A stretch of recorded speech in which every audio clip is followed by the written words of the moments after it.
हरे कृष्णा। आप सभी को स्वागत है मेरे चैनल में श्री राधे श्याम। मैं हूँ फिलोमिना और आज हम जानेंगे श्री कृष्ण के 16,108 पत्नियों के बारे में।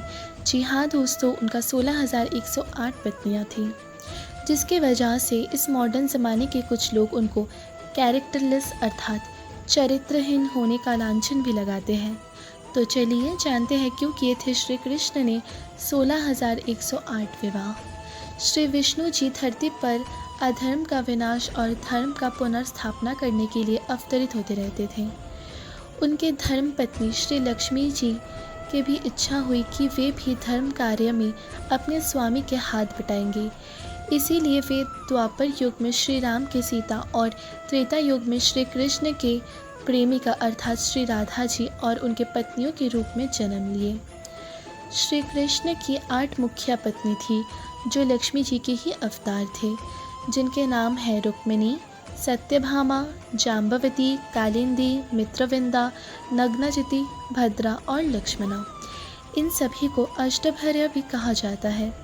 अष्टभर्या के अलावा उनका 16,100 और पत्नियां कैसे हुआ, चलिए जानते हैं। नरकासुर नामक एक भयंकर असुर 16,100 स्त्री को अपहरण करके अपने पास रख लिया। यह खबर सुनते ही श्री कृष्ण और उनके पत्नी सत्यभामा युद्ध करने के लिए चले गए।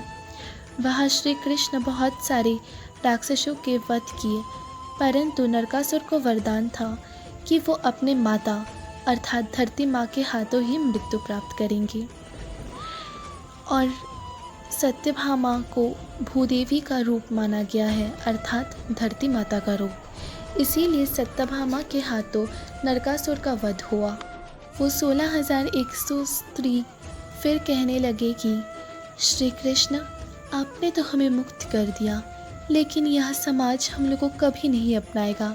आप हमें कृपा करके अपने शरण में ले लीजिए। यह सुनकर प्रभु को कष्ट हुआ और वे अपनी पत्नियों से आज्ञा लेकर उन स्त्रियों से विवाह कर लिया।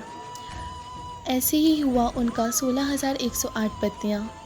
तो आज का वीडियो यही समाप्त होता है। Radhe Radhe, take care.